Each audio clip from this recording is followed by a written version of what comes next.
We made this adorable quilt top. It's time to finish the quilt. So I am going to show you how I finish my quilts. This may not be the preferred method of everyone in the whole world. That's okay. It's still going to turn into a quilt. So that's the good part.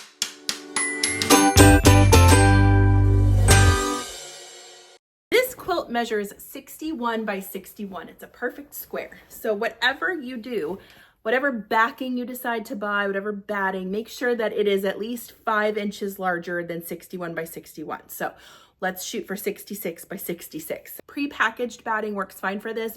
Batting by the bolt works fine for this. And for the backing, whatever you choose, if you decide to piece it together with quilting cotton, that's fine. I'm actually going to use a sheet that I found at the Goodwill for $2. Lay your backing fabric pretty side down to your cutting mats. Then lay your batting, which should be about 5 inches larger on all sides, on top of this. Now, if you want to use some basting spray to hold this part in place, that's fine. Spray away.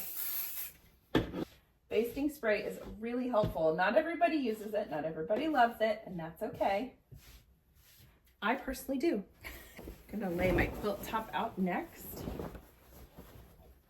Ooh, it's so pretty. What a happy springy quilt. Get it centered on the fabric. Make sure everything is falling under the batting and the backing. I like to baste with safety pins. My favorite ones are these curved ones that have no little like circle of wires here, because then it doesn't get stuck on your fabric, which are that's really nice. And I am gonna pin the heck out of this quilt. And I make boundaries for myself as I do this. So right now I know that everything up to about this area is straight and flat. So that's as far as I'm gonna go before I pull this down once this section is basted and start to reposition everything and get it flattened out and straight. Now, again, this may not be everyone's preferred method of quilting, but for me, it works. If you want to lay it out on the floor and crawl around, that's fine. My back doesn't like that. You could also lay it on your bed if you don't want to be on the floor, but you do want it elevated a little bit, but it's kind of big for your table, that's fine too. However works for you is the way that you should do it. These are just suggestions, okay? I am going to baste this whole quilt, top to bottom,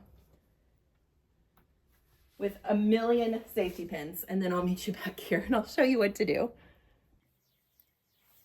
One of my favorite ways to finish a quilt on my domestic machine is just using a simple wavy stitch that I do myself.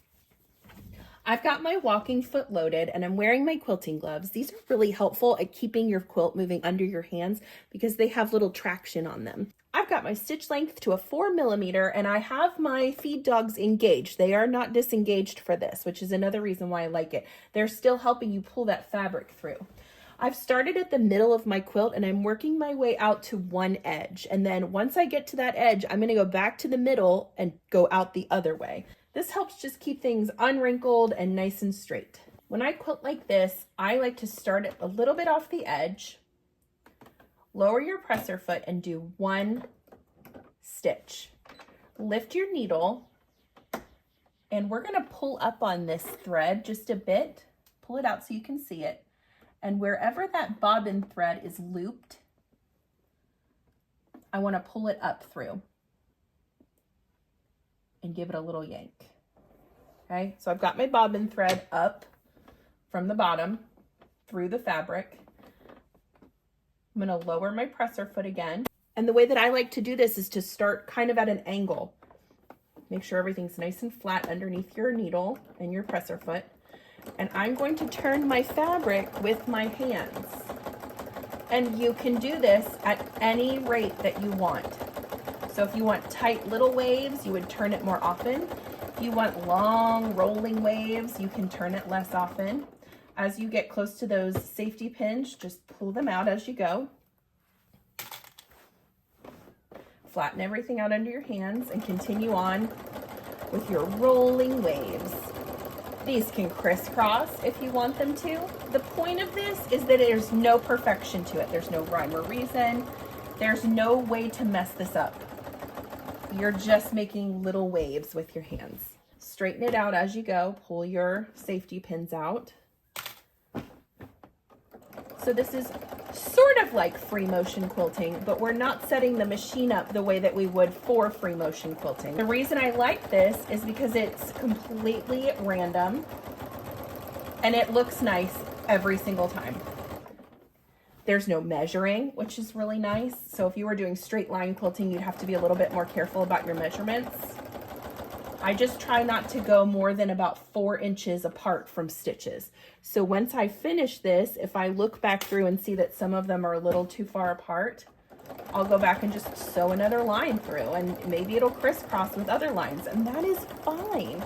Again, this is a mental health sew that is just meant to let your mind wander and give you a pretty project at the end that you didn't have to try really hard to make perfect. This is my favorite kind of quilting. I'm all about accuracy and making really intricate quilt blocks. That's fun and has a time and a place. But honestly, if I really am being true to myself, this is my favorite type of quilting. And these are the quilts I end up laying under the most. So I'm going to continue doing that the whole way across, and then I will show you how to trim it up and we'll bind it and finish up the quilt. And just a quick note, I am not an expert about finishing quilts. There are people on here that are way more experienced than I am. I'm giving you this short excerpt of how I do it, but if you really want to dive into this, I would seek out some people who've been doing this a way longer than I have. Whatever you decide to do, remember, there are no quilting police and you do the best you can, okay? I am so happy about how this turned out. It's just a very simple quilted look. You can see these little waves just going across. It's so easy, you guys. Try this. And if you're nervous, try it on some like pretend fabric quilt block. Like, you know, put 2 layers of quilt and cotton and top and bottom, and then stick your batting in between and try a quilt sandwich and just test it, okay? But don't be afraid to try this. This is one of the easiest quilting techniques.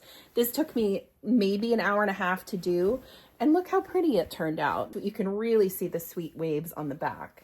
I love it. I absolutely adore it. Okay, now it's time to square up our edges because we're going to bind this. Now I decided, and you can already see it here, my binding, I felt like it was a little too wide. So I have narrowed it down to 3 inches. I saved one edge for y'all to see.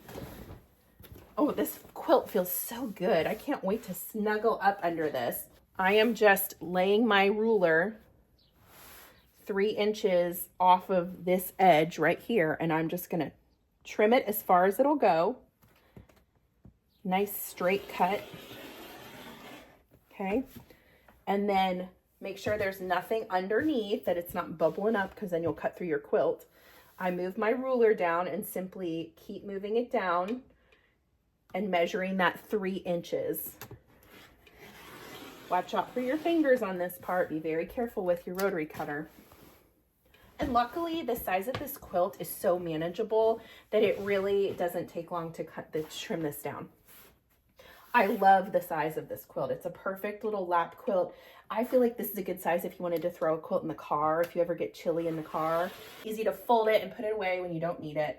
We're all squared up. Let's take a look. It's so happy. What a pretty quilt. Oh my goodness. You guys, this was a $20 Jelly Roll. An old sheet from Goodwill, so $22 because it cost me $2 for the sheet. And then whatever I used for binding, and then so the batting, that would be a little bit extra cost, but you can also find easy ways to come up with for batting if you want to sew some fleece blankets from the Dollar Tree together. Whatever budget you have, you can find something. There's the back. You can see the wavy line quilting. I just love it.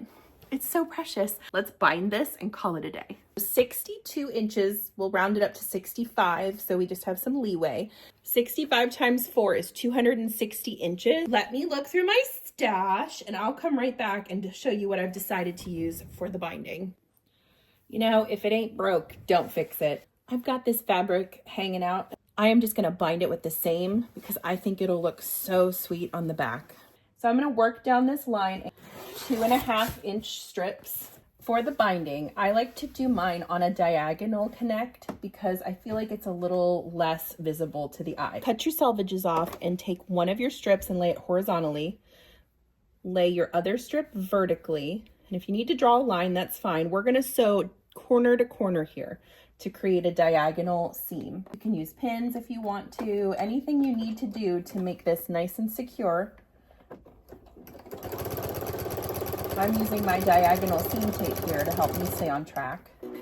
And you'll see that you have a nice connecting piece, and you're gonna trim this seam allowance down to 1/4 of an inch. Repeat that so that you have a very long strip of binding. We've got this nice long strip of binding. All of our seams are trimmed up. Now I want you to take your iron, fold the binding in half with the wrong sides touching, and you're going to press this straight down the line, and it's going to take you a minute because that's a lot of binding. Okay, once you get to the end, roll it up, and then I'll show you how to attach it. Got our binding, we're ready to add it to the quilt. Figure out what your 1/4 inch measurement is on your walking foot. For me, it's this little metal side piece right here. You're going to start in the middle of one of your edges of the quilt. Line the raw edges of your binding up with the raw edge of your quilt, and don't start right at this edge. I want you to go down about 2 inches and start sewing right there. And I'll show you why we do this at the end. So get everything lined up. Start with your back stitch. My stitch length is 2.5 millimeters. And I'm sewing this at 1/4 inch seam allowance. Work your way to the corner and I'll show you what to do. As you approach your first edge, I want you to sew all the way until you get 1/4 inch away from your edge. Back stitch, clip your thread. Pull the quilt out, and we are going to miter these corners. So to do that, I'm going to turn my work, now going this way. Fold your binding up so it creates a nice little angle right here, and then hold on to it and fold it back down so that your raw edges are all lined up and you have this nice little folded triangle now under your fingers. Start at the very edge with 1/4 of an inch. Start with your back stitch, flatten everything out nice and straight, and then continue on. Repeat that on your other 3 corners, and then I will show you how to sew these 2 pieces together when we get to that edge. We've sewn the whole way around, and we're just about to get to that crisscross spot right here. I want to show you how I approach this. So I am going to see where my stitches started, which is right here, and I'm going to cut my binding just a tiny bit shorter than that on the top side.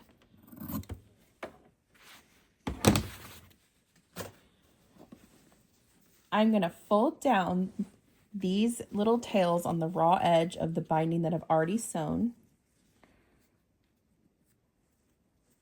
Okay, see how they're folded down now? And what I can do is finger press this and now lay this piece in the spot where that opens up. You got to zhush it around a little bit. Be the boss of the fabric till it lays nice and flat.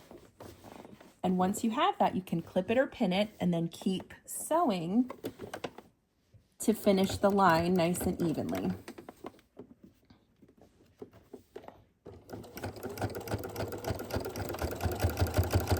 Keep sewing at that 1/4 inch seam allowance until your stitches overlap. Do a back stitch, cut your thread and pull it out. Okay, once we iron this down and fold it under, it'll be almost invisible.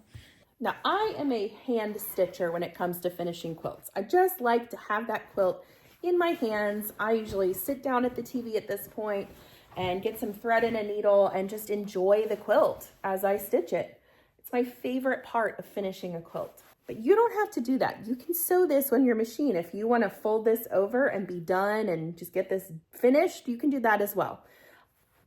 Before we do any of that though, I want you to take your iron and press your binding out. so that it has a nice crisp seam. And when you get to those corners, I usually just poke them with the point of my iron just to get them flattened out a bit. Work your way around the quilt and then finish it in the method that suits you the best, whether that's just doing a nice folded over top stitch, a stitch in the ditch. I'm gonna hand stitch mine. Like I said, it's my favorite way to finish a quilt. I like that method because the stitches are invisible, so it's a little less distracting, but it really just depends on what your comfort level is and the aesthetic that you're going for. There's really no rules when it comes to how you bind something. And if I have gotten nothing else across to you in this entire tutorial, I hope you walk away with this feeling empowered, knowing that you make the rules, okay? There are fundamentals that are important to quilting. I will never deny that. And it's good to know them, but it's also okay if you mess up and it doesn't work exactly the way you planned. And if you find a different solution that makes you feel good, I say do it. The point of quilting and sewing, in my book at least, is that it should bring you joy, not sadness. So don't ever feel bad if you mess up or if your stitches don't line up perfectly. It's all fine. We're gonna be okay. I'm gonna finish ironing this. I'm gonna hand bind that quilt, and then I'll show you the final product. Here we go. I just finished my Jelly Roll quilt, and this is how it turned out. A perfect springtime quilt for not a whole lot of money and very beginner friendly. If you guys make one of these, definitely send me a picture. Like and subscribe to stay up to date on all my new projects. I'm Chelsea with She Sews Seams, and I'll see you next time. Happy sewing!